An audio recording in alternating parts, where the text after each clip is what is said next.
Welcome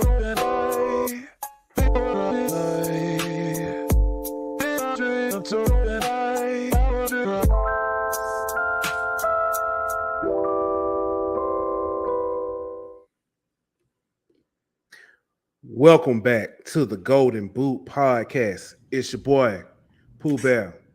I got Daniel D. Williams in the building, Aunt Petty Murphy.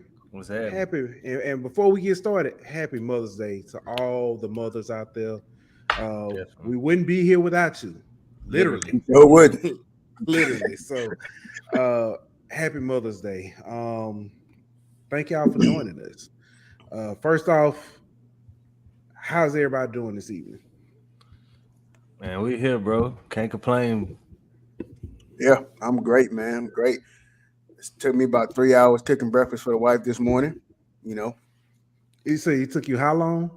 It took me a long time. I burnt a lot of pancakes in the process, but we got the job done. It was great. Yes. Oh, that was a special Mother's Day intro. Shout out to Delonte Lee for the beat. Yes, that dude's awesome. Rich, I did see your message say "About time." Listen, you better slow up. You just started. Started watching. Time to show. Come on. But nah, we appreciate you being here, Rich. And Dylan, we appreciate you too, man. Of course, always. Yeah. But let's get into it, fellas. First things first. The Honey Badger is home. Listen, this week feel like it's been so long. This happened on like what, Monday or Tuesday? Yeah. It feels like this happened last week. But Tyrann Mathieu is home. Yeah.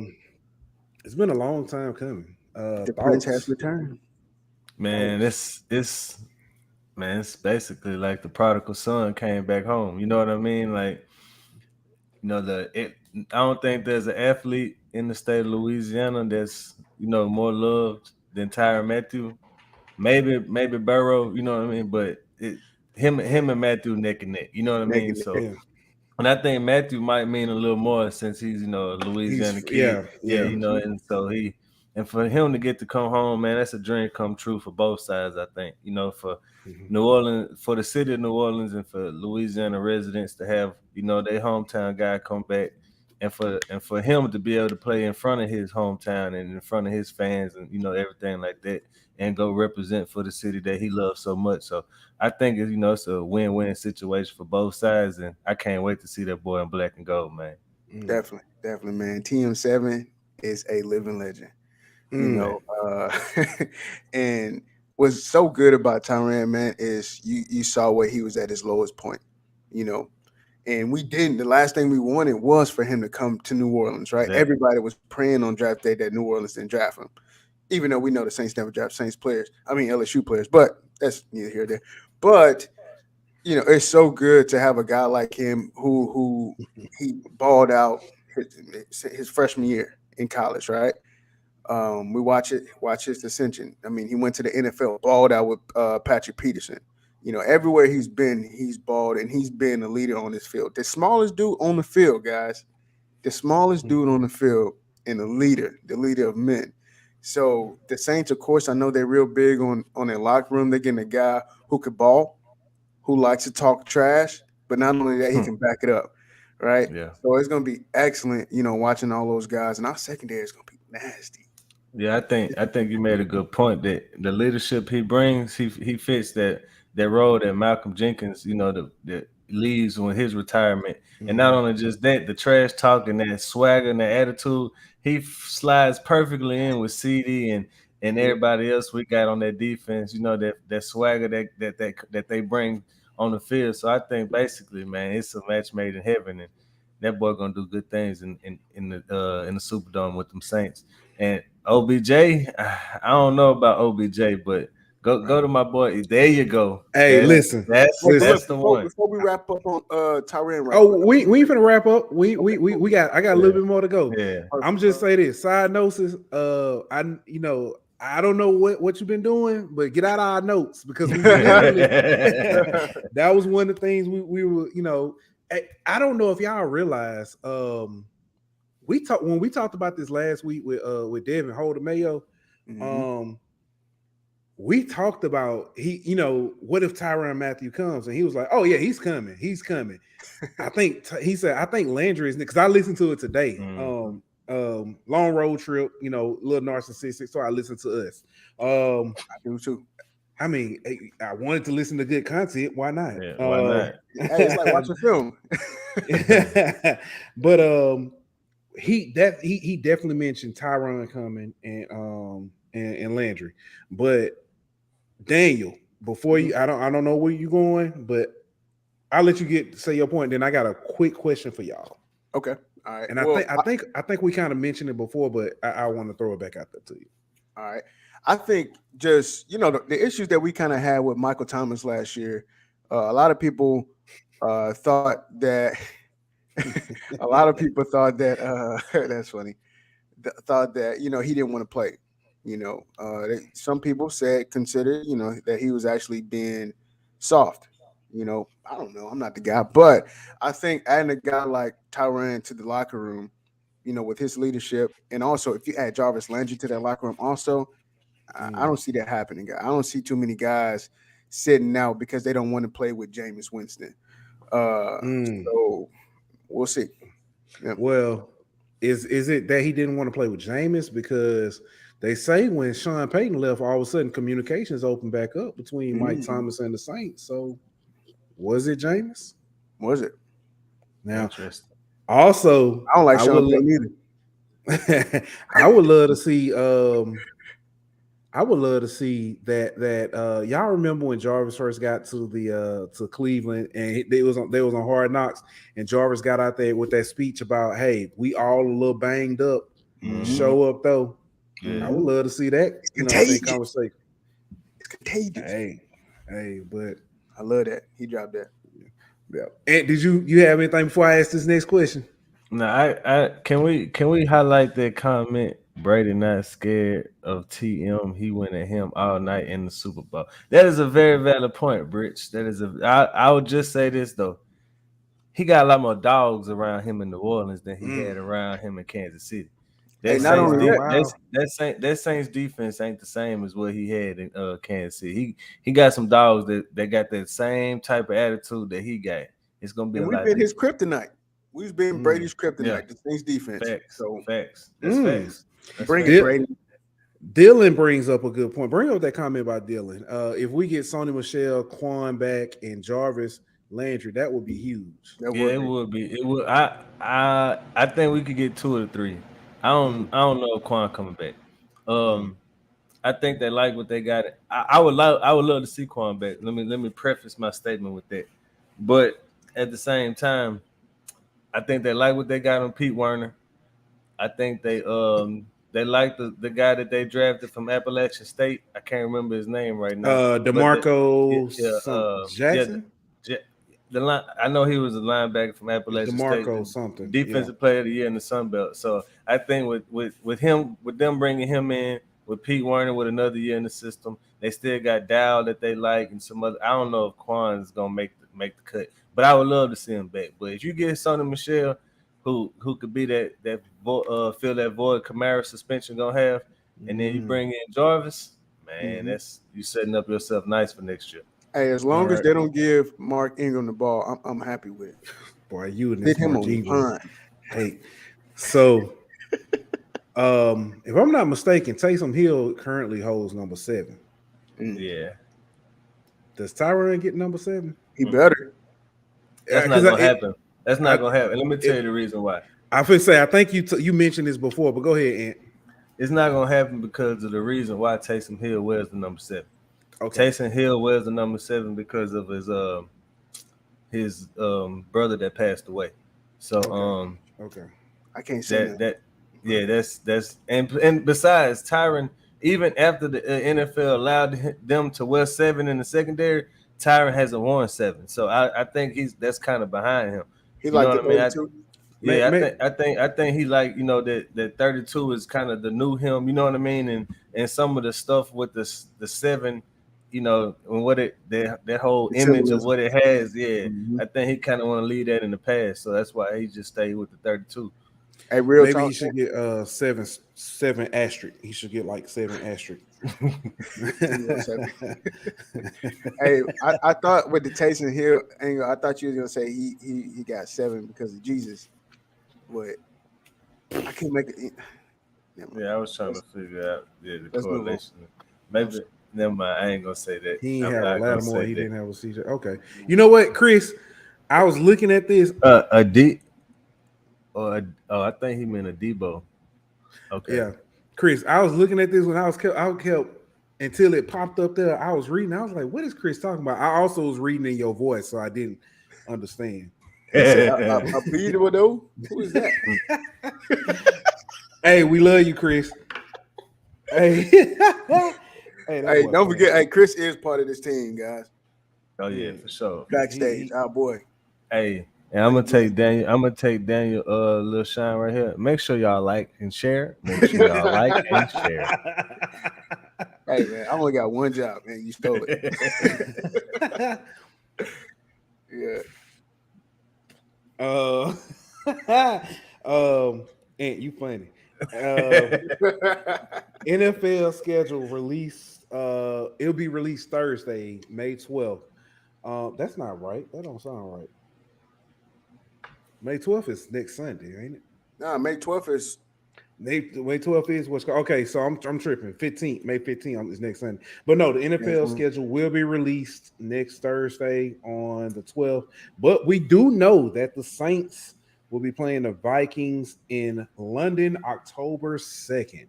Only thing I gotta say about that is I'm glad the NFL got a little bit of sense and then put that Cincinnati Saints game over there because that's the only game that matter next season. If they would have took that from the Saints and put that in London, bro, that would and honestly, I would be lying if I didn't say that the typical Saints fan in me that thinks the NFL hates us, didn't think that they was gonna do that to us anyway. But I'm glad they didn't, because that game gonna be crazy, bro. It said, listeners, the star will be back. You mean the shelf? The shelf will be back.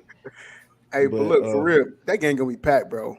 I'm telling you, like, it's so crazy because I see a lot of people saying that the Saints fan base are intimidated by the LSU fan base.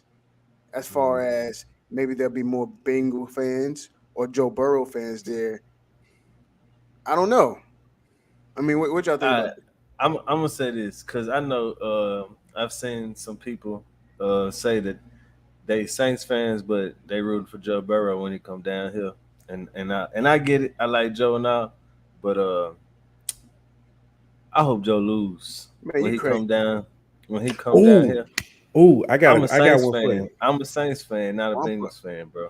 Okay, I'm a Joe Burrow fan first. Nah. Hey, so imagine this, right? The schedule comes out. Imagine this: LSU, Alabama, Saturday. Hey, I thought about it. Cincinnati, New Orleans, Sunday. Oh my gosh! But you gotta make that. You gotta take all my money. You gotta make that. You gotta make that Cincinnati Saints game like the 7:30 Sunday. I mean, Sunday night game or something like that. You might as well cancel everything on Monday. You can't do no. You can't do no kickoff. If it's a Monday night game, dog. No, I wouldn't want it. It's got to be Sunday. I want it to be the prime time. I want it Sunday. It's got to be the prime time Sunday. I'm all for that. All right. So I don't want to leave football, but that's a good question by Rich. What do you say? How does your love? I think he meant love. How does your love from LSU differ than the Saints? Good question. I'll go first on that one. Go ahead. Yeah, well, I have a love-hate relationship with the Saints. I always tailor it to this. When I was in high school, right? I graduated 2010. We get out of church, 12 o'clock on the dot, right? Go home.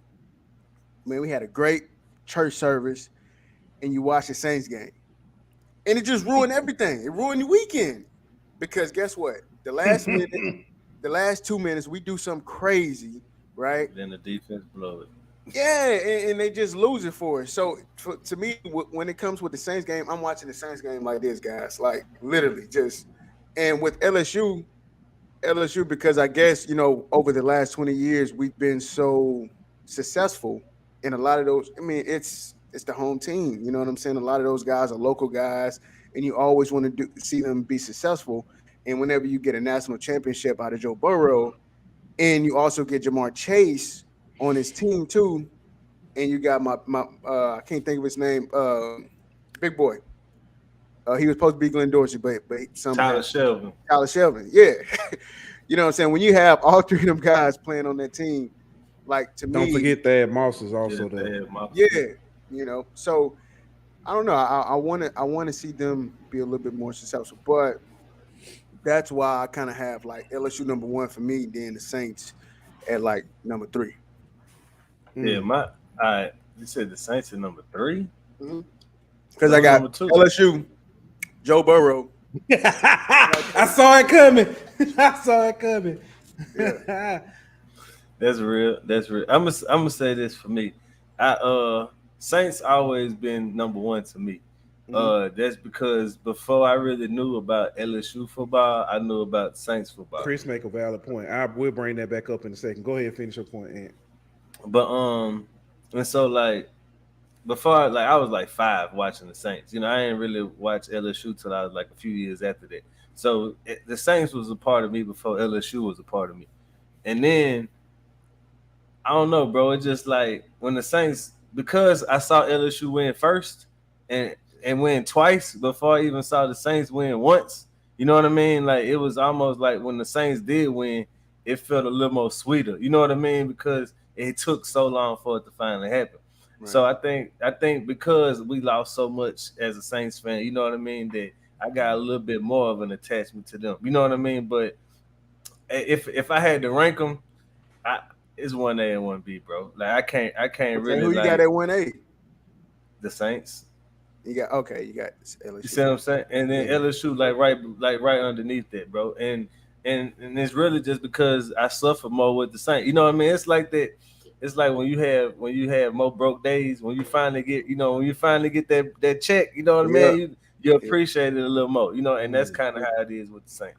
And I got a question too. After you poop.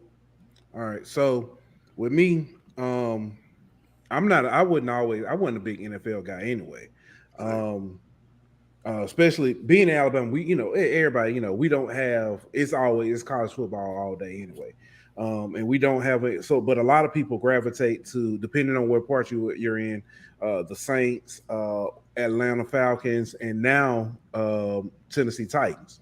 But I actually was more fond of different teams coming up, college teams, because we had people like Damian Craig that was from, watch him play. So, pull for Auburn, or even before that, Sherman Williams was at, he was at a local high school and he went to Alabama. And then it was Damian Craig at Auburn and T. Martin at Tennessee. So it was kind of like that. But then once when I got to a point where I actually started focusing on who I actually liked and not necessarily, local players, it was LSU. Mm-hmm.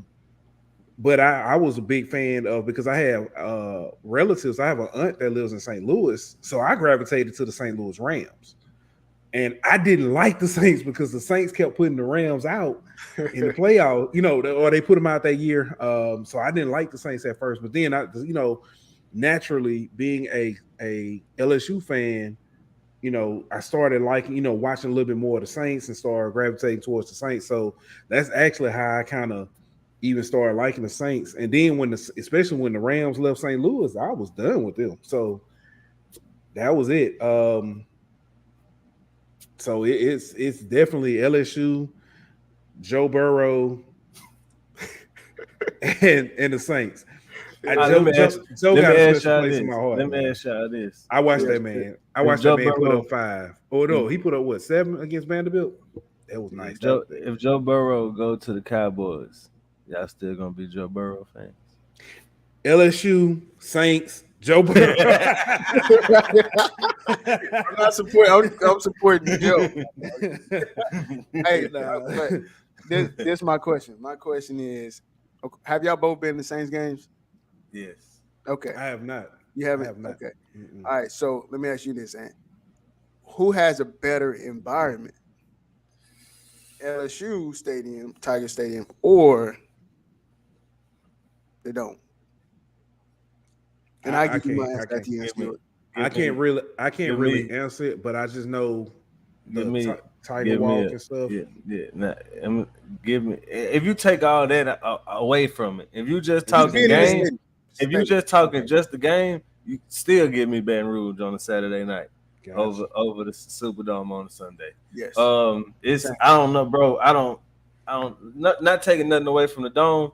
Because the Dome, it ain't the same the past couple years, you know, obviously COVID and all that kind of stuff. But when I went, it was still rocking. Don't get me wrong. But it's just something about having 105,000 people screaming at the top of their head. You know what I mean, bro? Like 2019, the Florida Chomp, you know what I mean? Like stuff like that. You can't compare that moment, bro. You can't. I still get chill bumps thinking about it, dog. You can't compare nothing to that, bro. Nothing. Hey, that 2019 Florida game, dog. Oh man, I've been to a lot of games. I had a video saved where everybody was walking out some doing the Florida. Yeah, it's like to be Florida. Yeah, I got that video. Let me ask a question. The best. Hold on, one second. The best thing in that game, bro, is whenever and then everybody start doing the Gator. Yes, sir. Loud, bro. Yes, sir. That was so loud. The Gator chant was the best part of it, bro. I ain't gonna lie to you. Beautiful. All right. Have either one of y'all been in Tiger Stadium when Nick was played? Yeah. Yes. I have not. I have not. That's one thing I want to see is. Hey, but I'm gonna tell you too, though, Pooh. I had to explain Nick to somebody because my car. I have a LSU tag, and I got Nick on my tag, and somebody was asking me what is Nick, and I had to explain to them. Yeah, that was fun. That's a fun conversation. Tony is true. He's factual. You can hear Nick in other stadiums. That's facts. You can, but it ain't the same. It ain't the same. And then I'm gonna be honest with you. It also depends on what side of the stadium that you're on. Because if you're on the left side of the student section, that's where all the bougie people sit. And I'm telling you, as LSU fans, if you sit on the left side, you're terrible. Okay, the right side of the stadium, of the student section, is where it's at. The other people, man, I had a guy, and I know this is so off topic, but if you watching this show, I'll punch you in the face. But I'm sitting down with my family, you know what I'm saying? I bring him to the Texas A&M game, and he gonna ask me, this is the first quarter. Hey, can you sit down, sir? What? Yeah, I had a couple of them moments in Tiger Stadium too. How you gonna ask somebody who paid a ticket, can they sit down? Dog. I could have slapped that dude. It ain't that the band, LSU band playing Nick is what make Nick, you know what I mean? It's the crowd, bro. It's the way the players react. You know what I mean? Whenever they hear it, bro. Tony, I done heard that Grambling. That's my point. It's that. I done heard it at Grambling. I done heard Jackson State play it. You know what I mean? I done heard all of it. It's don't get me wrong.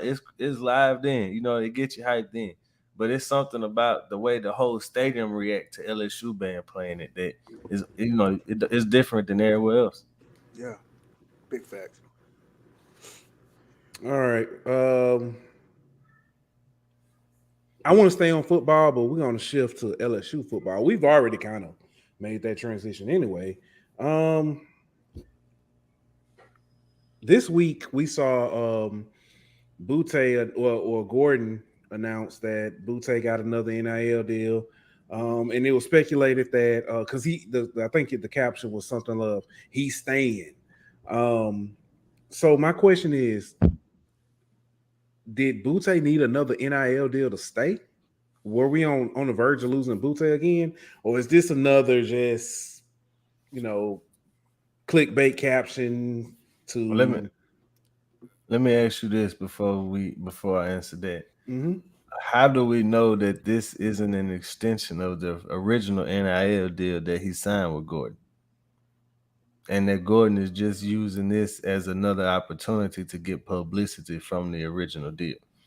I'm not saying either or is true. You know what I mean? I'm just saying that, it's easy for a narrative to be controlled with this whole NIL deal. You know what I mean? Since Gordon is the one who basically announced the deal, he gets to kind of announce the way it look. He gets to control the way it looks. And if he gets to control it and make it look like, oh, I kept him from leaving, you know what I mean? I saved us from having to lose him and stuff like that, then that's the way it gets pushed. But what if this the case that deal been in place for 3 months? You know what I mean? But it finally just got publicized now. You know what I mean? He been locked in for 3 months. You know what I mean? He been here the whole camp. He been here the whole spring practice locked in for the. So I just think it is all a narrative, and we just gotta be careful with the way we let these narratives and announcements and all that kind of stuff. We gotta be careful with the way we read into that. So to answer your question, Adam, no, he would not. This would have been his first transfer, so he could have played right away. But I don't think he's going anywhere. Look, I like Gordon. Go ahead, and I'll let you finish. No, I just wanted to say this. As far as like when Gordon came out with it, the timing of it, he would have had to already have entered the transfer portal before that date. You see what I'm saying? Because the deadline to enter the transfer portal was last Sunday. So he would have already had to have his name into the portal. You see what I'm saying? So if you announced the deal this week, how did you save him from leaving if he would have had to have his paperwork in a week earlier? Right. That's kind of what I talk about this narrative. Daniel, I think we probably about to say the same thing, but go ahead. But okay, for Gordon, I think it's great marketing, right? It's good on his part, getting his name out there, making him look like the hero of, for LSU. Great job. But I think that I'm not counting the man pockets. You know what I'm saying? But for the most part, I hope he has a bottomless pit when it comes to money. Because this is going to come up again, and it's going to come up again, and it's going to come up again. And guess what? They're going to keep going back to him.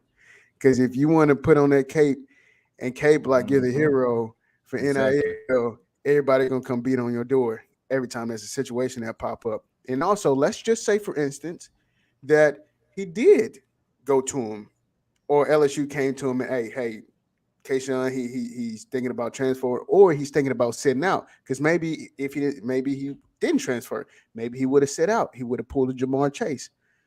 Who knows, right? But my thing is, my boy Kayshawn coming with a ski mask on, it goes up. You know what I'm saying? Like, are you in? Or are you out, bro?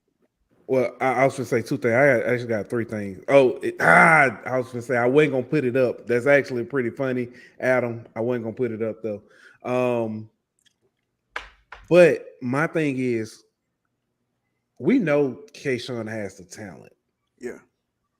He's coming off an injury it was pretty severe. But I'm not doubting he can't return, but who's to say he comes back and doesn't put up these numbers? It's gonna be a bad precedent on both sides. First of all, you've got, as you've already said, you've got Gordon here who's saying he's coming in, top flight of the world, and got to say he's trying. Yep. And every time a player's like, "Oh, I'm finna leave to try to keep," and Gordon, say, "Gordon, I got it," you're gonna go broke real fast. Get Gordon. Yeah, you gonna go broke real fast. But then on the flip side of that, you begging for this money, and then you don't perform. It's gonna make it hard for the next.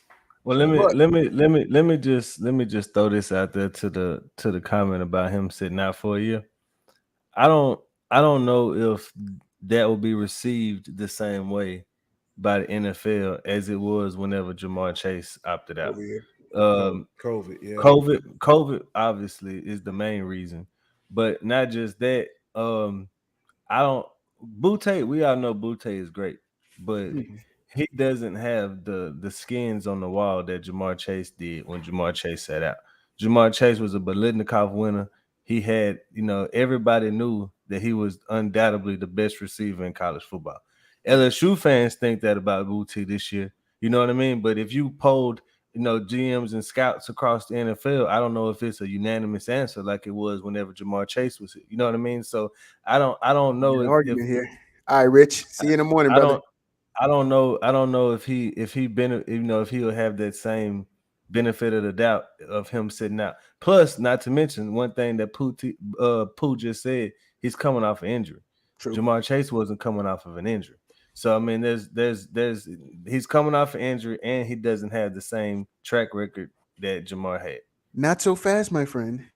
All right, who says that? I forgot his name. The old guy. Lee Corso? Yeah, Lee Corso. Okay, so let me ask you this: how many times the NFL has showed us that they really don't care about that? And one example is Derek Stingley, right? Everybody Derek Stingley was hurt. But that's different. That's different.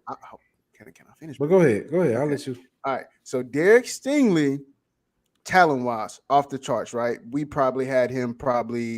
There's not too many more people that's more athletically gifted in this last year's draft than Derek Stingley, right?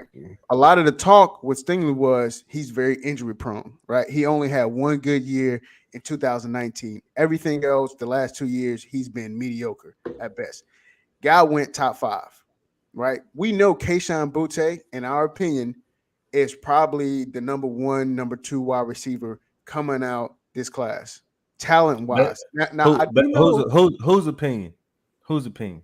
Have you seen the draft boards? I've seen draft boards that had him going 27. So that's what I'm asking. Whose opinion are we looking at here?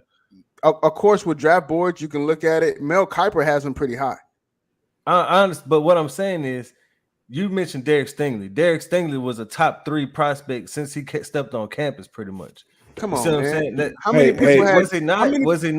Was he not? Yes, 100%. Okay, but Kayshawn is great, but what I'm saying is Derek Stingley was a surefire blue chip first round prospect the minute he walked on campus. Boutte isn't that same. Wasn't in that. He wasn't. Boutte wasn't in that same class. Bro, was he? He was not. So he was not. Stingley came in as that. Stingley came in. If I'm not mistaken, he was the highest rated player to come out. 100%, 100%. But let's go back to Jamar Chase. Jamar Chase, guys, and let's look at the track record of LSU wide receivers over the last 5 years. Not even 5 years. I would say over 10 years. You got Jarvis Landry. You got Odell Beckham. You got Justin Jefferson. You got Jamar Chase. Look at our track record of our number 1 wide receivers. But you know the difference though. Do you know the difference though? Let me handle this. You know the difference though. But you know the difference with that though, Daniel. They all played and put up stats. None of them sat out. Numbers. None of them sat out. None of them sat out. Jamar Chase he sat out with COVID. There is no COVID this year. He still sat out and he wasn't hurt. But he had COVID they had plenty of people sitting out. They had NFL players sitting out with COVID. So of course NFL teams would be understanding. They're not going to understand now. There's no excuse for you to sit out. You can say that Derek Stingley sat out, but he actually played and then got hurt. If you want to question his injury, that's one thing, but he still played. He still suited up. Look at Chance's statement here. Go to Chance's statement. You only need one NFL team to love a player. That's all it takes is one. That's plenty. Nobody's denying that. There's plenty of teams that love this guy's talent because he's broke records his freshman year. He was unguardable his freshman year. Well, they still love his talent if he decides not to play. Well. The thing about that though, Daniel. The thing about that, you said he did that his freshman year. He didn't. He did that the last 3 games of his freshman year. The last 3 games, he can't. Last season, he was leading the NCAA with touchdowns. He guys. got hurt, and then he got hurt. We haven't seen him do it for a full season since he's been at LSU. Have we? That's the difference. I can tell you. Have we? No, you're right. You're 100% right. I agree with you. But I can tell you this: based off the production of the LSU wide receivers, the NFL is going to look at him and say, "Guess what? He's the next one up." and he's gonna go high because of that. And because of what he's done in the SEC. He's not gonna do that if he sits out. If he sits out, he's not gonna be a first round pick. Look, if he sits out, he's going first. No, he's not. I put money on it. No, he's not. Put money. You want to put money on it? I put money on it. If Keishawn Butte sits out, he's not going to the combine, kills it. Will not. He won't. No, he won't. Because what they want to see is how he bounces back off his injury, and they want to see him do it for more than 5 games in the season. Yes. I hear what y'all saying. Bro, you got some purple and gold glasses on, dog. No, man. I actually got some purple glasses, and y'all will see them later. In a picture they're gonna put up. But no, that's Daniel. I completely disagree. I understand what you're saying, and I think he is a top 10 talent. He is, but we have to see it. Exactly. I got you. We realistically have to see it. Hey, we kind of got away from this, but let's talk about the future of NIL. We were just talking about the whole Gordon thing. Let's look at what's the kid from Pitt, Addison. Yeah, that's the issue, bro. It's not NIL. It's not USC. USC. Yeah. Okay. I don't know where he's got. I'm not saying it's a lot, but if you ask me where I think he's going, that's where I think he's going. Mm-hmm. I don't think NIL is the problem, bro. I think what the problem is the tampering and schools talking to players who haven't entered the portal yet telling them what they're being offered and stuff along those kind of lines. Mm-hmm. Now you can say that what Addison is getting isn't an NIL deal. You can say it's pay for play and whatever the case, you know what I mean? And that's our debate. That's a different debate. You know what I mean? What is Chris talking about? I don't know. But anybody say that, Chris? What are you talking about? But Jesus. But my thing is he's just making a statement. He's just throwing it out there. Don't get your hopes up. Yeah, my thing with the whole is whenever you do look at like the pay for play, that's where it becomes a slippery slope. Because at that point, like you're just hiring mercenaries. You know what I mean? Like you're hiring Addison to come play for you for 1 year to try to win the championship. You know what I mean? Free agency. So that's beyond free agency. You know what I mean? Like that's really like a mercenary. Like, you know, we're just putting together this super team for 1 year, and then if it works, it doesn't. If not, we'll just do it again next year. So what I think the problem is I don't know if you can't necessarily regulate how much a player can make. You know what I mean? Like that's in this capitalistic society, you can't do that. But what I think that they should try to do is regulate how many deals a player can have. You see what I'm saying? Like because there's no way that you're gonna say that one player, Mario Edison, is getting $3 million off one NIL deal. You see what I'm saying? They're gonna break that down into multiple NIL deals. Well, if he's only allowed 3 NIL deals, then you know what I mean. Then how you know what I mean? Like I think that they need to try to regulate it that way, because telling someone how much they can make is not gonna work. And let me ask you a question too: is it against the law for it to be pay for play? Yes, pay for play is illegal. It's illegal. Okay, so let me. When I say against the law, it's against the NCAA violations. Okay, so and of course it probably can be. Could it be money laundering? Because it depends on how the money gets there, right? Yeah, it's a whole, bro. Like the whole like the Adidas situation. That the reason why it was money laundering is it was because it was money that was supposed to be used for these schools for a specific purpose that was used for another reason. You see what I'm saying? Like that's whenever it becomes money laundering. Like and that's why the FBI got involved. It's because correct. So I don't like now if you have it to where, let's say business A is taking money off its books, you know what I mean? No, and paying them under the table. Yeah, under the table and to get this NIL deal. Yes, that's illegal. You know what I mean? But So I would don't really. buying a house be considered illegal? It all depends, because how is giving a player a car not illegal? You know what I mean? Like if I own a dealership, I can give a player a car and say, "Hey, just come be in this commercial." You know what I Yeah. mean? So A realtor could give if I'm a realtor, I could say, "Hey, live in this house for a year and just be in my commercials." You know what I mean? Like Now with that, because what a realtor could do is, hey, when you leave, hey, this house once yeah, was, exactly, such player once lived in this house. exactly. So Like yeah. Caleb Williams, this is the house Caleb Williams lived in when he was going to USC. You know what I mean? And Okay. that kind of stuff. Right.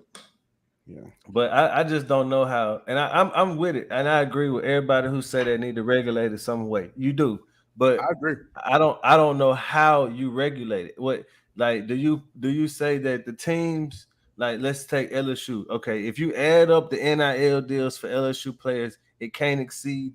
You know what I mean? Like, I don't know how you can do that because it's not the NFL.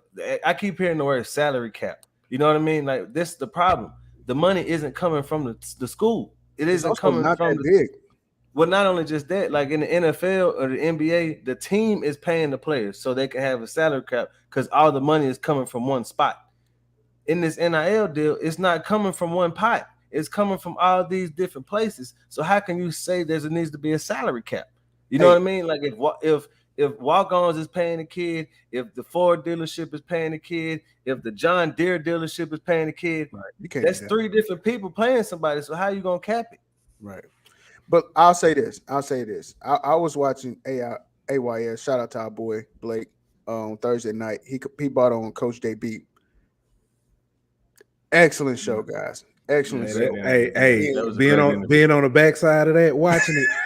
That dude was wrong. Hey, I was like, whoo. Yeah, that dude was wrong. But what I liked about him is he kept it a buck. You know what I'm saying? And what happened from me listening to what he was saying and kind of picking through what he wasn't saying, it seems like a lot of this money crossing hands is alleviating relationships, right? Mm-hmm. And whenever it goes to, hey, yes, this kid is very talented, but will he be a locker room cancer to my team? And I think what's going to happen is within 5 to 10 years, let's say it stays exactly how it is, you're going to see more instances where you're going to have a lot of locker room problems. Texas A&M, Yeah. you know what I'm saying? What happens when the left tackle ain't getting money, but the quarterback is? Does he still block for the quarterback? Right. You know what I mean? Like, does the running back drop a pass? You know what I mean? Or the wide receiver drop a pass because he isn't getting his money and he wants to make the quarterback look bad? You know what I mean? Like, it's a lot of things it's a lot of ways where that can go sour. Or like, look, what happens if you take let's say ULM, a small school, right? Let's say it's a Travis Hunter type situation where they get a big prospect that nobody ever thought they could get because of an NIL deal. Mm-hmm. What if one of his teammates like robbed him? You know what I mean? Like, what if like you already seen talking it about yeah. You know what I mean? And that was before NIL deals. You know what I mean? So just imagine what happens when you put money on the table. Guys, I played at an NIA school. Man, they had guys stealing people's PlayStations. Yeah, you know what I'm that's what I'm saying? saying. Like, When what you happens put when a guy $50,000 chain, with a you come in with an $50,000 LSU chain chain, on, and you know what I'm saying? He in the private section of the club throwing bottles, and he don't want to let a teammate in the section. What's going on? The teammate got a bum rides to get to the club, and you pulling up in a BMW. Yeah, You know what I you mean? got a driver. You got a driver to Yeah. drive you to practice. Yeah. I mean, But pull that comment back up. Yeah, so this comment here by chance, I actually people who don't know, on HBCU Hour, Miss Love is over a collective with Grambling, and I sent her because I think it was the article that came out from Ross Dellinger talking about this, and she basically replies to me, "LOL, they're going to get sued again." My question is this: that's funny. How do you determine who is a booster, and at what point are they That's a a booster? good question, man. You know what I mean? Because if I graduated from LSU, am I automatically a booster? You know what I mean? what if I went to LSU for 3 semesters, then dropped out, but now I'm a multi-millionaire? Am I still a booster? You know what I mean? Like, What if I didn't go to the school at all and I just donate to TAP? Exactly. Yeah. I was just gonna say, what if I didn't go to LSU at all and I just have season tickets, so I have to donate to TAP to get season tickets? You know what I mean? Or what if I don't go to LSU, never went to LSU, but I have a business and I donate money to LSU? Am I a booster then? Like, you're gonna draw the 2 minutes. It was one thing whenever it was just people. You know what I mean? You could kind of, but when you bring businesses involved, okay, let's take this show for example. You know what I mean? Let's say Daniel graduated from LSU. We all three, equal partners or whatever in the show. So we got one person who is alumni of LSU. Are we a booster at that point? Just because one of our partners graduated from LSU? You know what I mean? What do you do with entities with multiple owners? What do you do with corporations? Can a corporation be a booster? You know what I mean? You got too many questions and stuff for them to just come in and say, boosters are no longer allowed to be in collectives. Can we do a quick pause? Pause? Hold up. Ladies and gentlemen, that was Anthony J. Esquire. The J stands for Just Spitting Facts. But we need to do drops. We need to do drops. But anyways, real quick, guys, and speaking on businesses, this is also a business, right? Guys, if you don't know, we have a PayPal, right? You know what I'm saying? If you want to help support, you know what I'm saying? Go ahead and take a picture, slap. Shout out to my boy Pooper. That looks so good. But support us, guys. We want to grow. Also, hop in our DMs, sponsors. You know what I'm saying? Show us how much you love the Golden Boot. Show us how much you love LSU. Show us how much you love HBCU. Let's continue. Sorry. Yeah, that was gonna be my question. What is a slip slap? I actually, outside of the slip slap, I actually enjoyed that interruption, Daniel. That was pretty good. Yeah, that was the one time whenever your interruption was actually okay. But round of applause for Daniel getting the interruptions right. but back to the collective deal though, bro. Yeah. I kind of tend to agree with Ms. Love on this one. I don't know what they can do without being sued. So and this the reason why is because there's no true definition of booster when it comes to the business entity. So here's the thing that I think can sum up most of at least that question. The NCAA, when it had a chance to get things right, did not. Mm-hmm. They stuck their chest out like they was big and bad and couldn't nobody F with them. And government came in and was like, hey, you can't do this to these kids. You got to allow them, they had no plan to profit. And NCAA was like, what? So hey, I will say this though.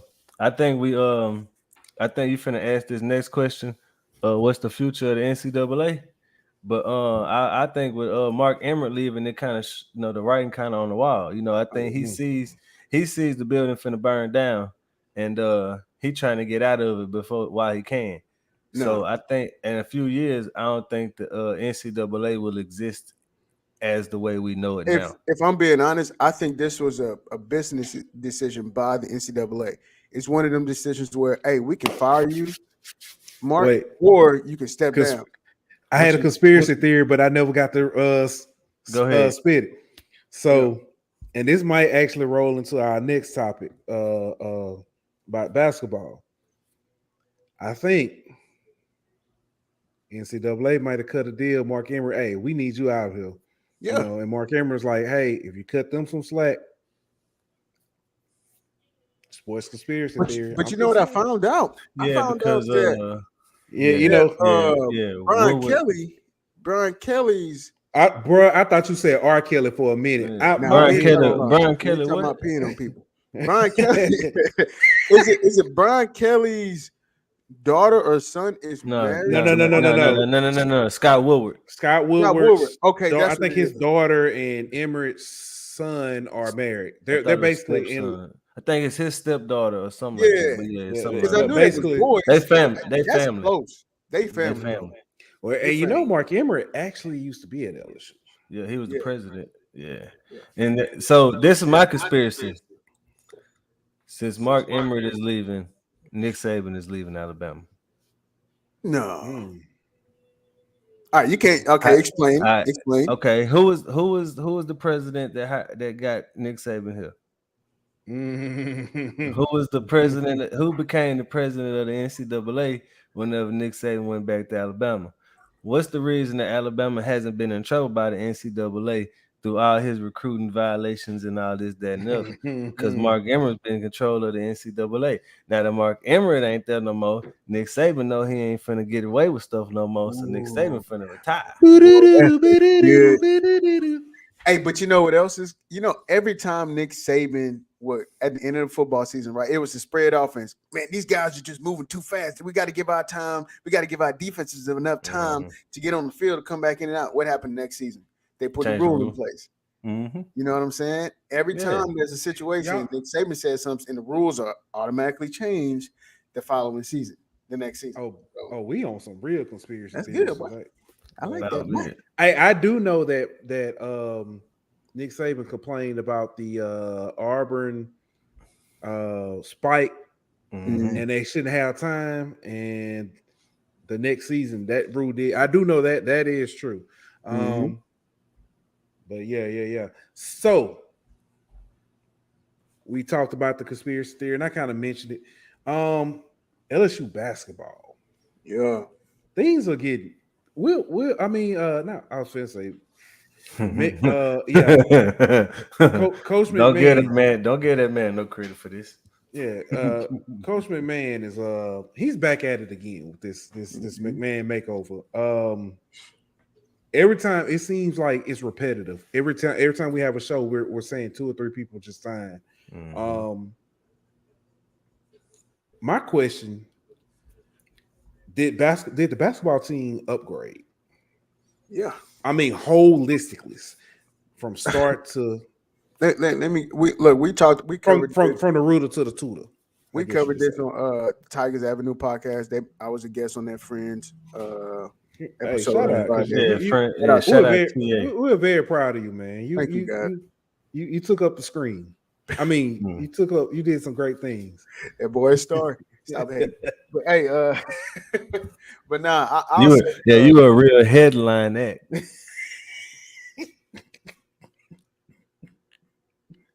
I'm just gonna look and just make it awkward. Cause that wasn't even funny. But anyways, to keep it going, because then I'm gonna think of something. I'm gonna come back. I'm gonna come back. You look like a crackhead, Colin Kaepernick. But anyway.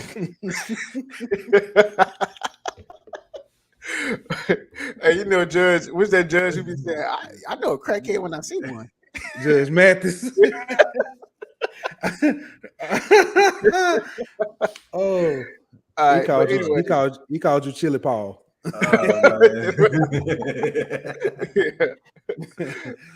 right, come on. So, man, honestly, that's one thing we do know that McMahon is good at, right? He's coaching. He's a great X and O coach. What we didn't know, or what we had questions about, is could he recruit, and would he be able to get top talent in here? And he's shown that he can definitely do that. And we already know that he's going to be a better X's and O's coach. He's going to come in with a game plan. He's going to be able to make adjustments because, of course, as we saw, our last coach wasn't able to do that. And so what he's doing on the recruiting front is awesome. And I do think this team that he's building, and he's not finished. How many spots? He has, 2 more spots? 3 more spots? I think 2. 2. So we know that he ain't done, guys, and it's going to be really, really good. What I say this, and we'll get back to that. Yeah. But I think this team is a little better than it was last year, because if you look at last year's team, we had, at least on paper. Yeah. If you look at last year's team on paper, you know what I mean. You had 2 types of players. You had the Eric Gaines, Pinson mold of players, and then you had the Alex Fudge, Darius Days, mold of players. I mean, it was basically everybody was interchangeable. You know what I mean? That you didn't have a guy who was truly a point guard, a guy who was truly a big man, other than Efton Reed. You know what I mean? So I think the fact that you have more defined roles for your players this year, you know who your point guard is, you know who your true big man is, you know who your wings are. You know what I mean? And so you have players you actually have players that look like a basketball team instead of just having guys that look like they could just go interchange and all be 6'5", 6'6" long guys, who can switch on defense interchangeably. So I think for one, he's put his team in a better situation to win next year because the roles are going to be more defined and because people are going to know what they're required to do based off what their role is.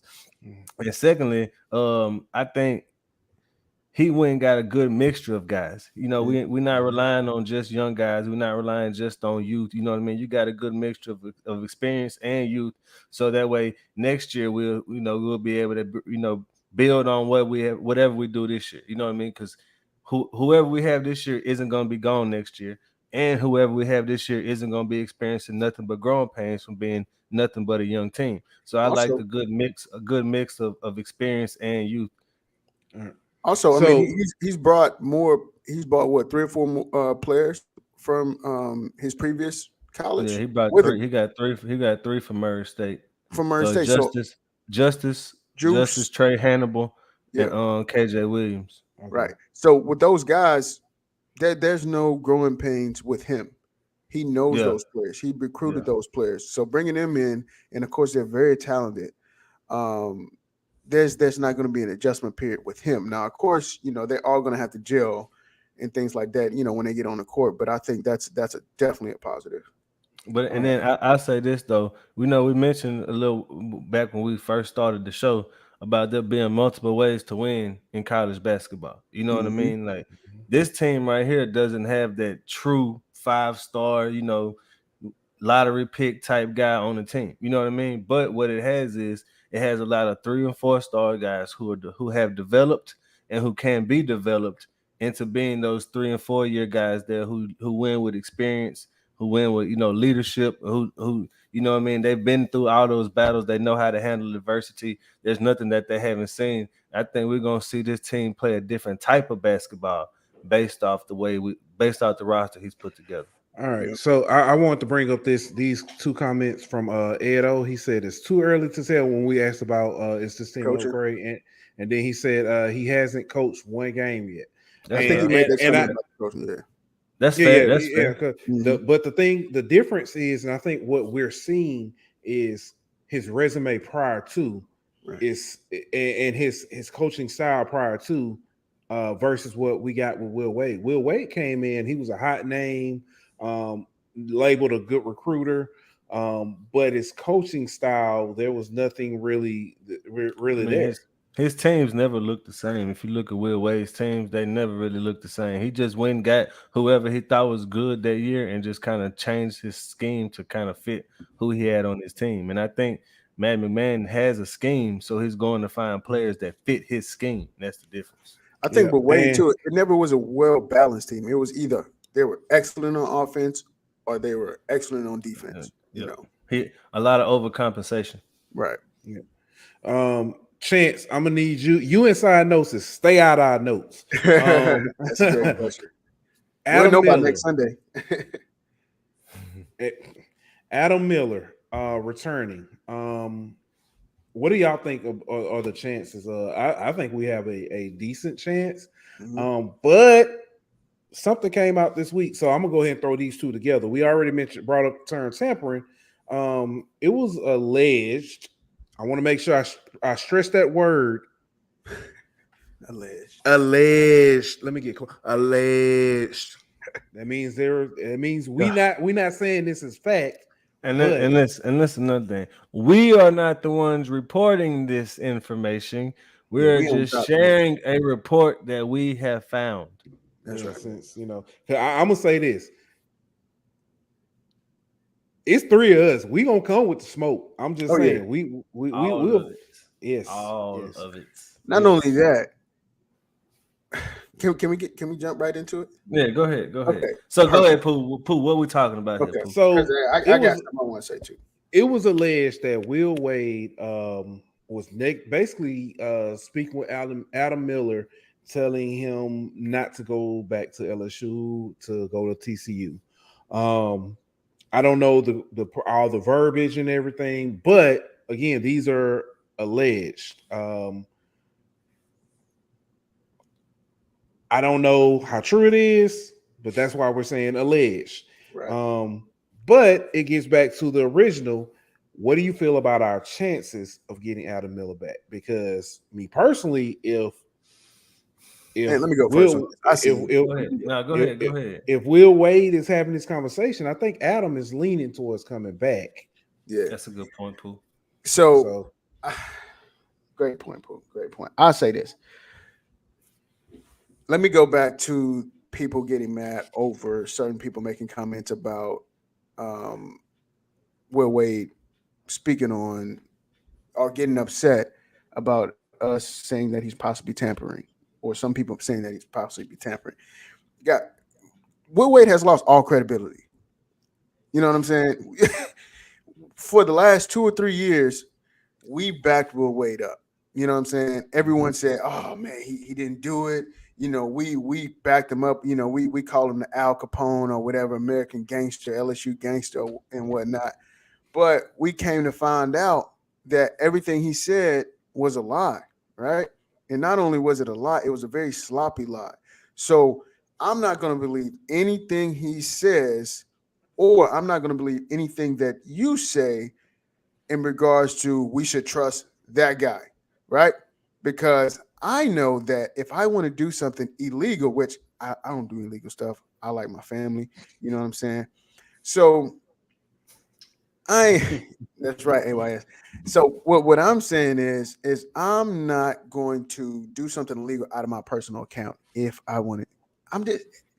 I don't trust anything that guy says. So whenever he makes a statement that no, I would never do that. I would never. So if you're telling Alan Miller not to come to LSU, not let's say that he didn't say not to come to LSU, but let's say he told him to go to TCU. That's recruiting against LSU. You're telling him to go to TCU, right? We don't know for sure if he said that or not, but let's say he did say that. It's a good situation. You'll fit well in their system. Okay, you're recruiting for TCU, which is against LSU. You get what I'm saying? So that's my point on that. So no, I don't believe anything whenever it comes to well, you should trust what I say. You should trust what Will Wade said. We can't trust him because he's proven time and time and again that he's not afraid to lie to us. So yeah. Good, very good point. Very, very, very good point. I'll just say this. Adam Miller basically came out and admitted that he had talked to Will Wade, correct? Yep. Bingo. Okay, so and he kind of said Will Wade kind of told him to do what's best for him, blah, blah, blah. Okay. So do we think that Will Wade told Adam Miller, hey, do what you think is best for you and go back to LSU? Like, does anybody think that that's a feasible situation? Because I don't see that scenario happening at all. I think what was more likely to happen was he said, "Hey, do what you think is best for you, and if you think that's TCU, then go ahead." You know what I mean? I don't see him bringing up what is Will Wade's reason for trying to get him to go back to LSU? You know what I mean? Will Wade has an issue with LSU, doesn't he? You know what I mean? Adam Miller never played for Will Wade anyways, right? He was recruited by Will Wade, He was and recruited, but he got hurt technically this never year. He played got for him. hurt this year, so yeah. Right. But and then this another thing. Why is Will Wade talking to Adam Miller? I can't say Like that. I'm just saying this. Is it to the point to where Adam Miller reached out to Will Wade? Or is it because the way Adam Miller made it seem was Will Wade saw me and saw that I was looking kind of down. You see what I'm saying? So is Will Wade around Baton Rouge? Is like what's the situation going on here? Does Will Wade know that maybe LSU gonna have some sanctions and that's why he telling Adam Miller to go to TCU? But I just don't know, bro. I feel like nobody's telling the truth in this situation because it ain't like Adam Miller gonna come out and be like, yeah, he told me to go to TCU. You know what I mean? And if he didn't tell you to go to TCU and he told you to come to LSU, why wouldn't you say he told me to go to LSU? You know what I mean? So it almost sounds like he really did tell you to go to TCU. Yeah, he told you to go to TCU, and you just trying to make sure that he don't get any more negative publicity coming his way. So it's just one of them situations, bro, where I don't think anybody is telling the truth. I don't think we ever gonna find out the truth, and I think the truth is somewhere in the middle. And I think it's that he just told Adam Miller to do what's best for you. And in my opinion, I think that's TCU. You know what I mean? If I'm keeping a buck, honestly, I'll be surprised if next Sunday when we come on here and we say that, oh, we're so happy that he chose LSU. I honestly believe that he's going to TCU. I agree. I had some and I lost it just that quick. Old age, man, it gets you. Hey, it's y'all throwing that, you know what I'm saying, stuff. It was I know what it was. I'll be glad when we get to a point where we're talking about LSU basketball and Will Wade is not in that conversation. That's point one. Point two, do y'all remember when after Ed Orgeron was fired, the story, I think we were in Spaces one night. Benny told us the story that Ed O was at a Ponchatoula game. Mm-hmm. It was after he was let go and everything, and he saw Jacoby Matthews, and he told Jacoby Matthews, "Hey, you need to be a target." Yeah, Quincy Wiggins also. Yep. Yeah. So the difference is, I know Ed Orgeron loves LSU. That's Ed true. Orgeron loves Louisiana too. I don't know if. Wait, don't got no ties here. But it ain't even that, bro. Because like Paul Maneri didn't really have ties here, but I know Paul Maneri loves LSU. Yeah, you know what I mean. Les Miles.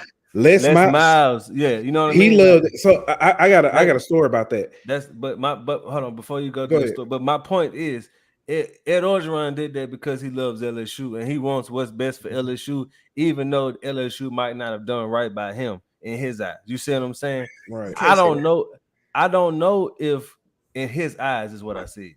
I don't know if Will Wade loves LSU. I don't know if it wasn't that Will Wade was just using LSU for what LSU could do for him. You see what I'm saying? Like, of course. So if that's the situation, then is he gonna tell a kid, "Hey, even though LSU fired me, you still need to go there"?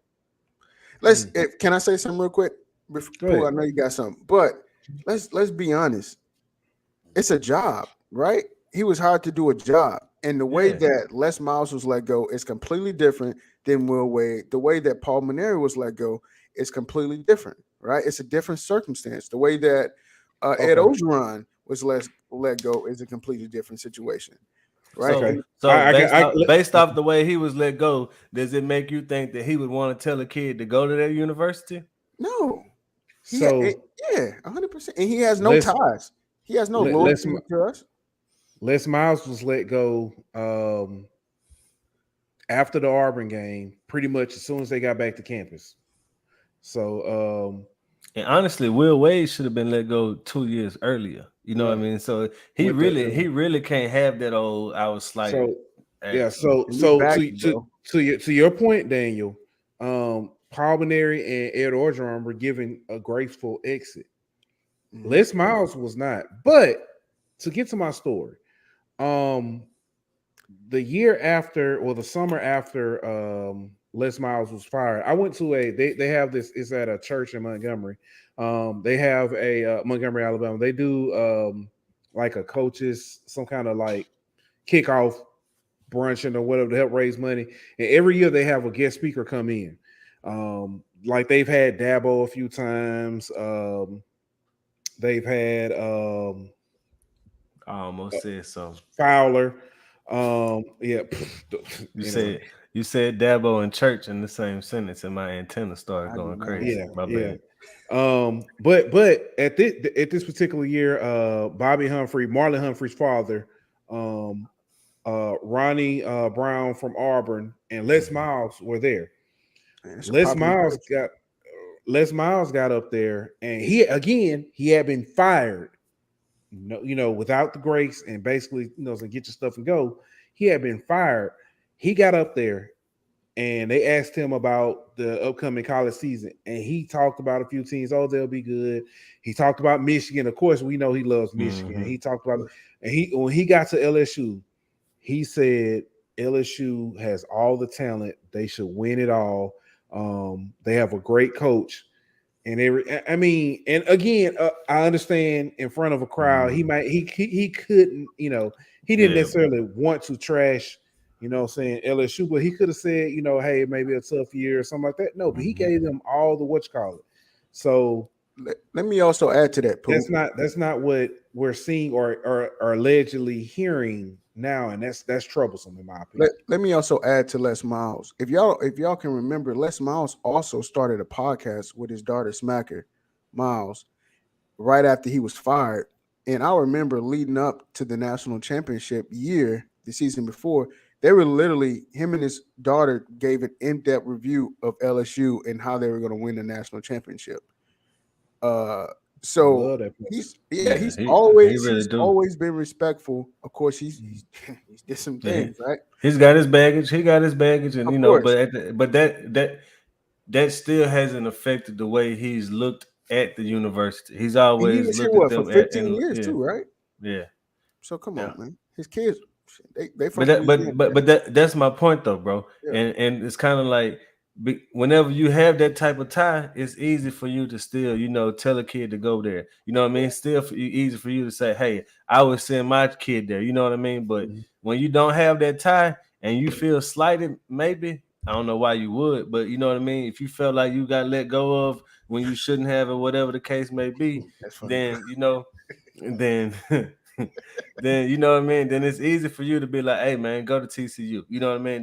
They gonna throw you away just like they did me, or whatever the case may be. So I'm. If you had to ask me, he pushing them to TCU before he pushing them to LSU. And you know what? Honestly, I'm gonna say this too before we exit off this topic. I wish the best for Will Wade. Honestly, I hope that he bounces back from this and that he learns his lesson and that he is successful.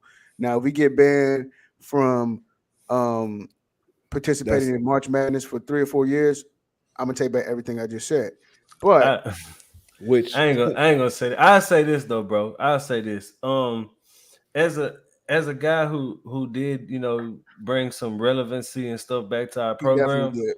Yeah, I say I appreciate, you know, what he Mhm. did for the program, even though it might have, you know, put a black eye on the program. But as far as going forward, I want him to get the same treatment that Johnny Jones got. Hmm. Cause I Hmm. mean, Johnny didn't deserve it. why does he deserve anything better than what Johnny Jones do? You know what I mean? Yeah, he might have been a better coach, which is arguable, than Johnny Jones. You know what I mean? But at the same time, Johnny Jones didn't potentially give us sanctions, and you know what I mean, put this black cloud over our program. So if one of them is looked at negatively, then the other one should be looked at negatively, also, in my opinion. true that. If and I'm move to the next part of this. If Jarrell Martin and Jordan Mickey. can hit free throws, they got the same number of tournament wins. Yep, Mm-hmm. that's facts. I'm Hey, just and saying. then Trent Johnson get, you know, he get, you know, a lot of hate, and you know what I mean. But him and Will Wade's numbers very similar when you count SEC championships, tournament wins, and stuff along them kind of lines. So my thing is, I don't want us to, you know, prop him up, you know, when we look back at it, That's the one thing that does bother me. because he been, you know, because he brought us back to relevancy. You know American what I gangster. mean? When some of them other coaches did good things at LSU for, you know, certain, it might not have been the whole time they were there, but they don't get viewed in that same positive light. And only one of us got potential sanctions. All right. So quick question, and we can make this one a quick. What do you think is because Daniel mentioned, you know what I'm saying, if there's a, you know what I'm saying, 3-4 year ban, I don't think it's gonna be that harsh. I don't But either. what do you think is a possible fate? I say 2 years. I'm gonna say a 1 year postseason ban and 2 to 3 years of scholarship reductions. That's a slap on the wrist right there too. Well, this is my thing about that though, and it ain't, and everybody talking about Emmerich. Well, not everybody, but Pooh with his conspiracy with Emmerich, and then somebody else said Will Wade gonna try to strike a deal or something like that, and then a podcaster in Baton Rouge who shall be nameless came up on a radio show up here in North Louisiana and said that the sanctions are going to be slight because the NCAA just wanted Will Wade fired. Yeah, but I think the reason why we could see light sanctions has more to do with the penalty, the bill that Congress is trying to pass, as far as, you know, how far how far back they can go with punishments, and you know what I mean, and how severe their punishments can be and stuff like that. So I think that with that looming, I think LSU kind of skates or makes a deal with that. Yeah. All right. So let's stay with basketball, but let's talk about somebody who has a bunch of tournament wins and actually does good things. Let's talk about Kim Mulkey. Steady doing Kim Mulkey things. Greatness. She brought in two more. Is it two more? I know Angel Reese was one, the girl Reese. from Maryland. Yeah. And there's one more.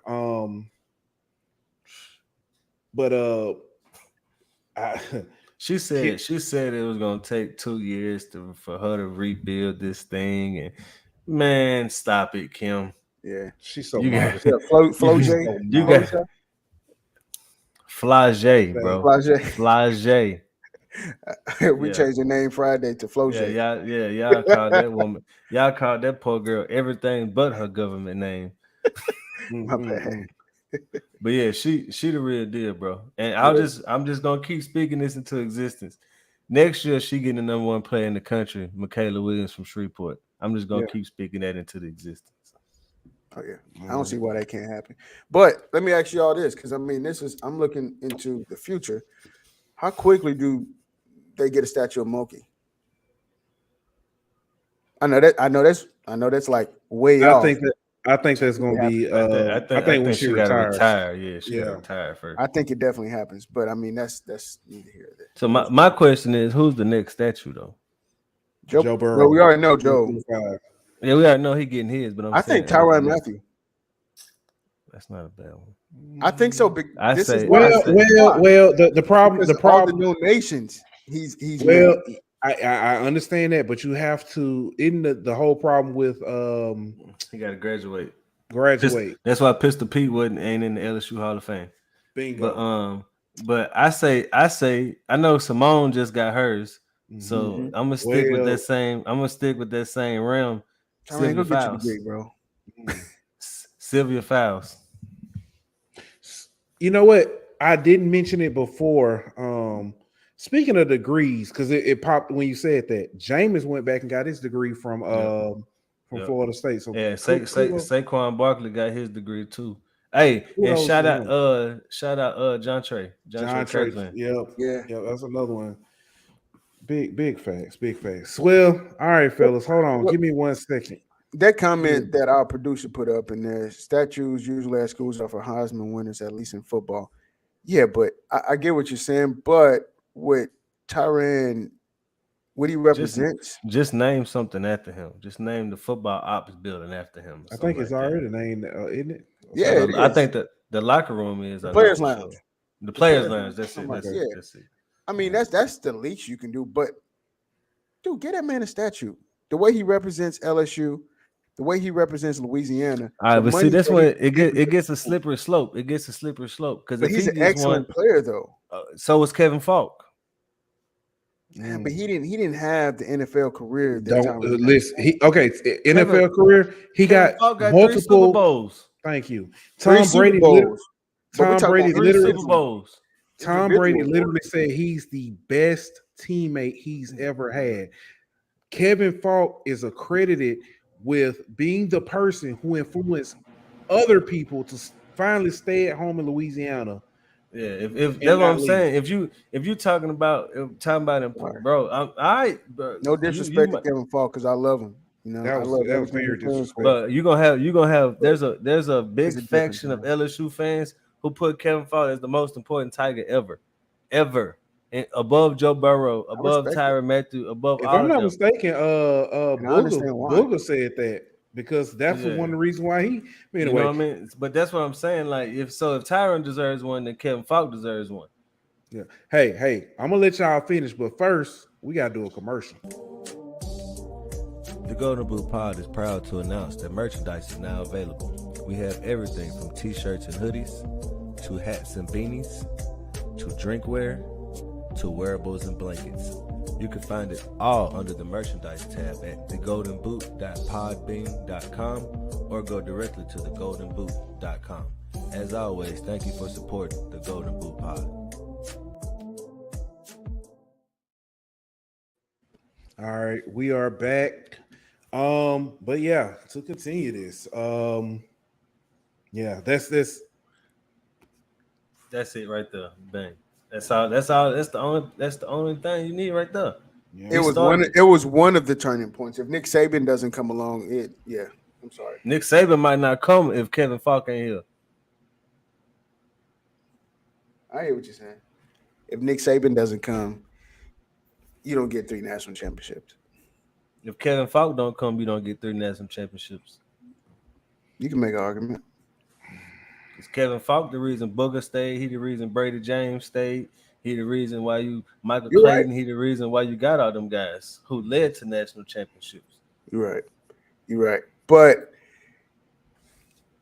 if you don't get Nick Saban, there's no 20 years. Why did Nick Saban come? Because he knew it was a gold mine. Because It of was what? a sleeping giant. Because of the players we had. Because of the talent that he had Yeah. in the state, right? 100%. The talent that only started coming to Louisiana again, to LSU again because of Kevin Falk. 100%. That was definitely one of the reasons. But the main reason is because of So you don't think another coach could have came here and won a national championship with the talent we had? Heck no.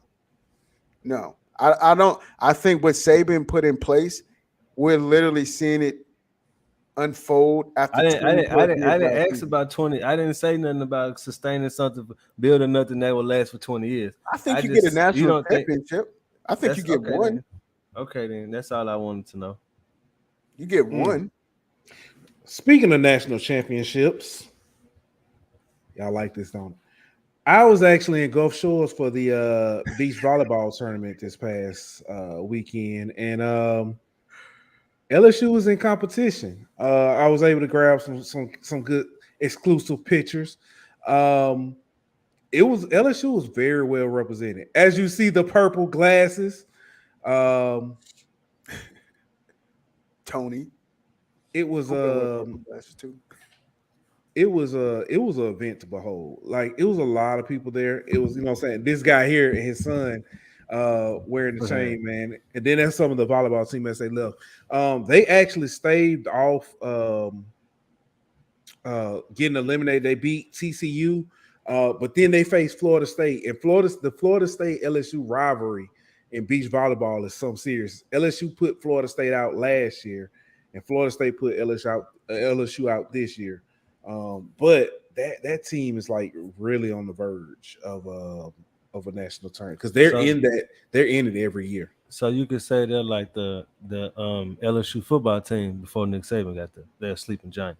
They are a sleeping giant. Also with that, I'm gonna go ahead and throw this in the atmosphere. We will have media passes, and we will be at that event next year. Yeah. Go show us. Yes, It was I walked by and I looked. I was like, man, that's nice. I should go in there. And then I looked and saw the ticket prices. I was like, man, that's nice. I might be there next year. But yeah, man. Danny girl, I did not. It does not fit me well. Daniel actually wears it very well. She's talking about for those listening on the audio version. We have a bikini that is on the merch site that Daniel says is it fits pretty good. Yeah, I heard if you buy that bikini, it comes with a photo of Daniel modeling it for you. We actually want to sell the bikini. We might need to take that out then. Would you rather see me in the bikini or would you rather see Chris? They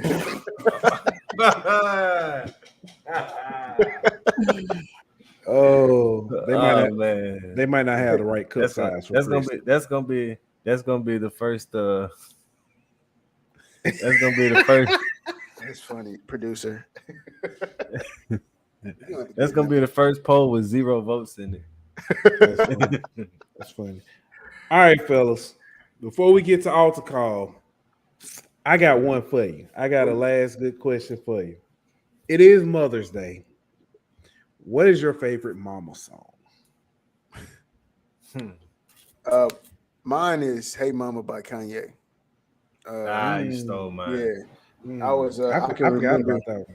You stole mine. My junior year, going to a football game and just listening to that and just remembering, like, coming up and how hard my mom worked for me and my brother, and what I'm saying, just knowing that, hey, look, I'm gonna dedicate everything I do for my mom. So, Hey Mama by Kanye is definitely my number one. That was my number one also. So I got three. So he took one. So I put you got to put the classic Boys to Men, a song for mom. You got to put that one. You got to put that on there. That's been in my mind all day. And then there's my third one is kind of, I don't even know where it got started from, but it's called Perfect Fan by the I think it's the Backstreet Boys, something like that. But it we went to a mama son dance or whatever, and that was like one of the songs that played, and then like made my mama cry whenever it was playing. So like that song always kind of just, and it basically talk about how she she the perfect fan and she always there and all that kind of stuff. So that's dope. That's one that always just kind of stuck with us. I might have to go listen to that one. All right. So I was thinking Tupac, Dear Mama. I was like, nah, that's too cliche. That's too cliche. But one, and I hate it's kind of controversial now. But R. Kelly's Sadie is singing his mama. Man, that song go hard. I forgot all about that song. I love that song, but yeah, I can't. The song is not controversial. I don't listen to R. Kelly. The song ain't controversial. He is.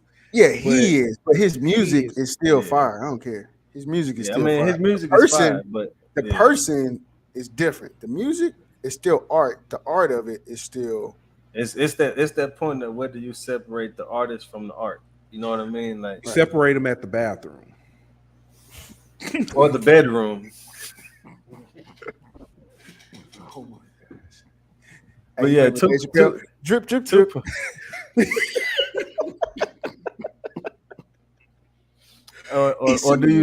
Or do you just separate them whenever a camera comes out?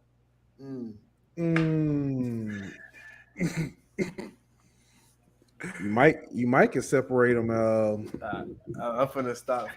Yeah, let's stop before you can separate them. Eventually, we do want sponsors. Yeah, we do. R. Kelly ain't finna sponsor us though. Well, now maybe the state of Illinois can sponsor. I'm about to say now they separate him in the cell blocks. I was finna say they separate with age verification. Boom. Oh, okay. On that note.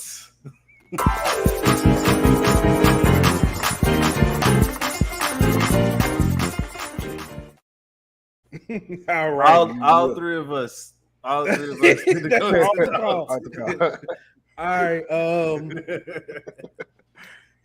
Who going first? I'll go first. I had to get an alley-oop from Ant on this one. And this may be a little bit of a two-parter, but Steve Kerr, please come down to the altar. Steve Kerr, you have cried foul because Gary Payton was injured. Unfortunately, he was injured. And maybe out for the remainder of the playoffs.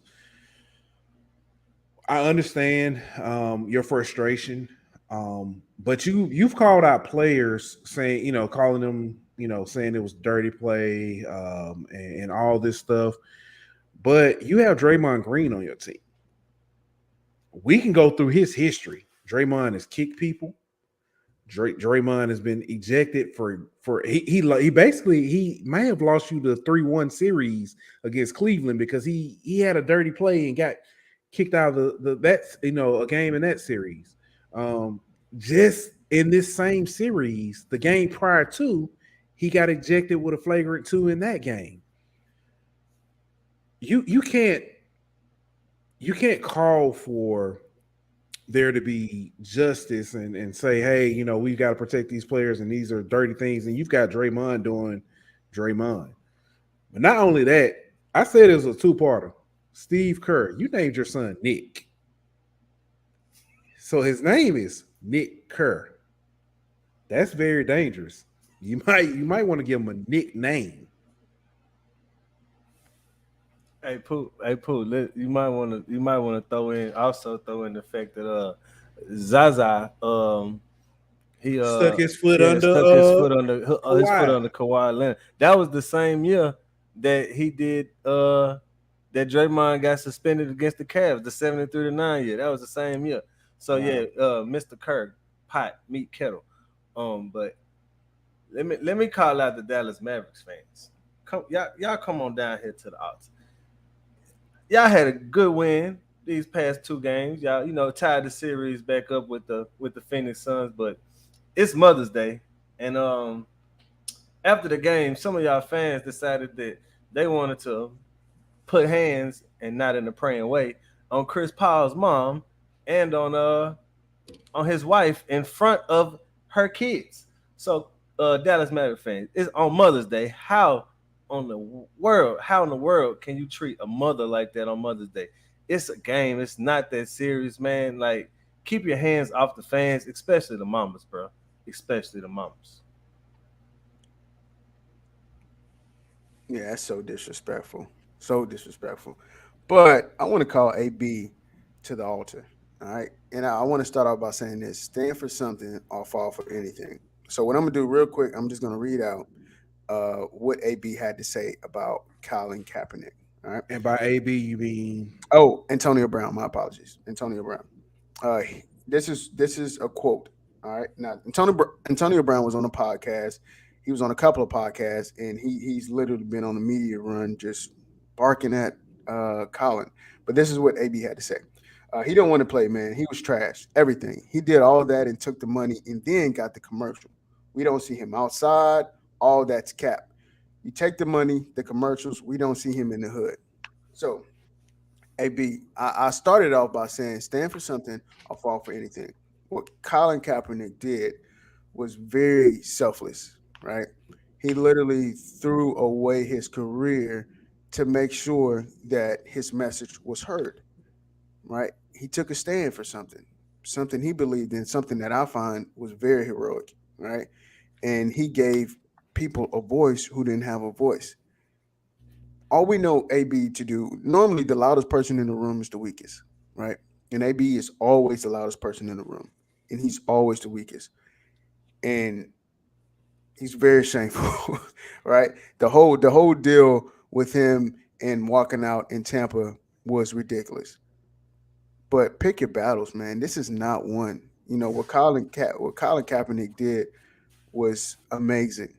It was very honorable, right? And the kid loves this game. I don't know how many people would have done what Colin Kaepernick did. Not many people would have. But AB, get it together, bro. You're spiraling out of control. Get it together. Because this is not, you don't want to down this hill. But that's it. Yeah, that man. Hey, on another serious note, AB, go get some help, brother. For real. Seriously, bro. It's time, bro. And I don't know if you need to reach out to Brandon Marshall or another athlete who's been kind of through those same type of battles you've been through, but you need to reach out to somebody, bro, because you need to get some help. Yeah. Hey, I want to say this because it's Mother's Day, and we did favorite mother song. I'm just gonna say this now. We're not gonna be able to do this for Father's Day because all we're gonna come up with is Papa was a Rolling Stone. Doo-doo. I mean, I can name 3 dad songs. Yeah, Stunned like my daddy. Stunned like my daddy. That's a good I one. can name 4. I can name 4 then. That's a good one. Yeah, but anyway, it's all about the mothers. Again, thank you to all the mothers out there. Yes. We literally could not be here without you. Yeah, we appreciate y'all, man. We appreciate all. Yeah. Our moms and the mother of our children, we really do appreciate y'all. I told my mama about my podcast today because she's not a real sports person, and I did. We got a new subscriber because I did it for her. Because I don't know if she's watching, but I love you, mama. Yes, I love you, mama. Hey, big shout out to my mom, man. She had the Coldplay concert with her boo. Ain't nothing wrong with that. Yeah. Look, hey, shout out to my mama. All she said was, baby, you need to send me that link so I can get me one of them shirts. You never showed me how to do that. That's fun. Speaking of sending links, my daddy has every episode. I have to send him the link to the show, but he watched, and I thank you for that, daddy. But he made me, and I kind of got in trouble because the HBCU hour. He introduced me to Kevin Ball. So, and I didn't mention. He said, I got a shout out on him. I said, nah, we ain't mentioned. Oh, really? My bad. My bad. I love you. Appreciate the alley-oop. But if there's nothing else, fellas, again, it was a great one. Yeah. Appreciate y'all. Everybody in the chat, we thank y'all for y'all commenting, being active with us, and we will see y'all next week. Don't forget to like, follow, and subscribe on Twitter at Golden Boot. On Instagram at Golden Boot. On YouTube at The Golden Boot Pod. On Facebook at The Golden Boot Pod.